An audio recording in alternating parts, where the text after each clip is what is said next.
Hello and welcome back to Ravenwood Acres, and today is episode 6 of Between the Lines, and we are going to be talking about homesteading and self-reliance skills.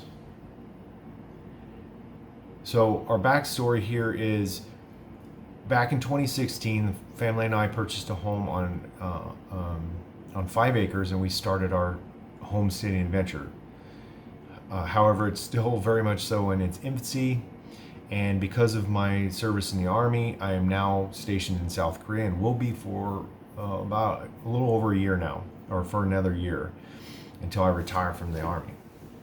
So the reason I bring that up is to let you know that I am familiar with, living in rental homes, not having outdoor space or much outdoor space to utilize for gardening or raising livestock or those type of things. Over the years, prior to 2016, we still made the most of every location we were at.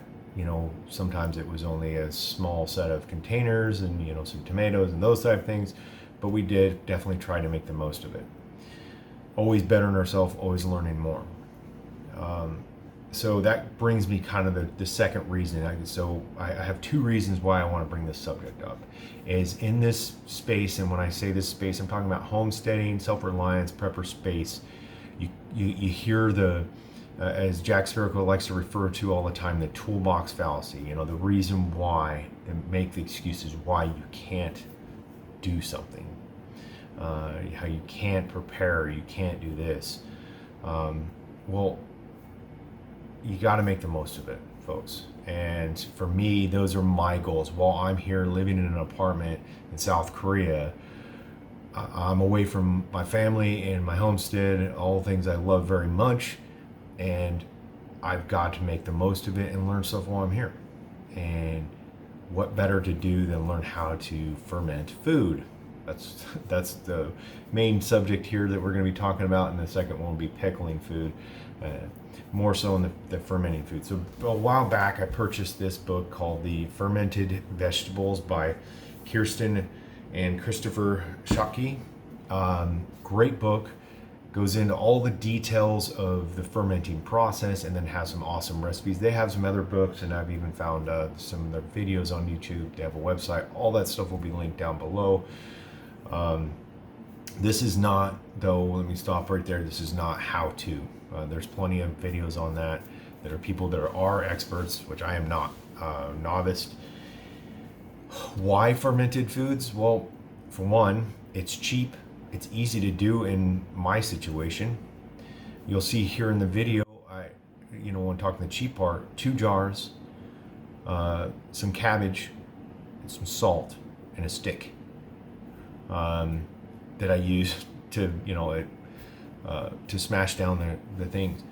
I do have the kit with the vents on it, the gas vents, the screw-on lids, and the glass weights. That it was a gift.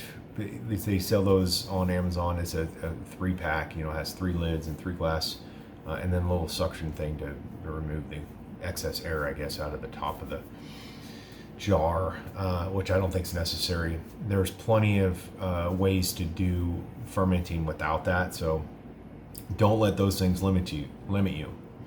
Don't use that toolbox fallacy. And then there's also clean health benefits, and I just like the taste of fermented foods. I love good sauerkraut, and I'm looking forward to trying some of those other recipes that's in this book. So next you'll see there, I got some quail eggs. So this morning I got up and I went to a place called E-Mart here. It's very similar to Walmart. It's because they got groceries and home goods.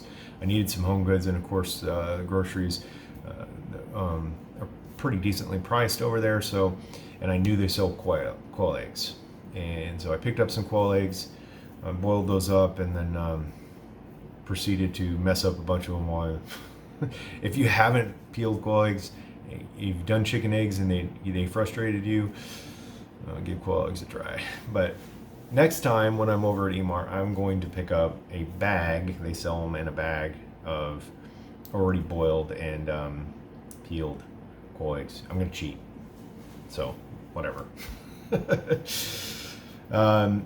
because pickled eggs, if you guys haven't had them, the ones here in the video are, I put a little beet juice in there, pretty good. They turn out purple. They look kind of crazy, but they're delicious. And maybe I'll do regular chicken eggs next time too. Still filling out I got to do a little searching more around for some better like quart-sized jars. All the thing I could really find here was like pint-sized jars, so or at least at Emart. So I'll do a little shopping around, see if I can find quart-sized jars to do bigger batches. So, like I said, that's pretty much all I wanted to bring up. Is just make the most of it. Learn some new skills. Stop making excuses. You can do this. All right, appreciate y'all watching.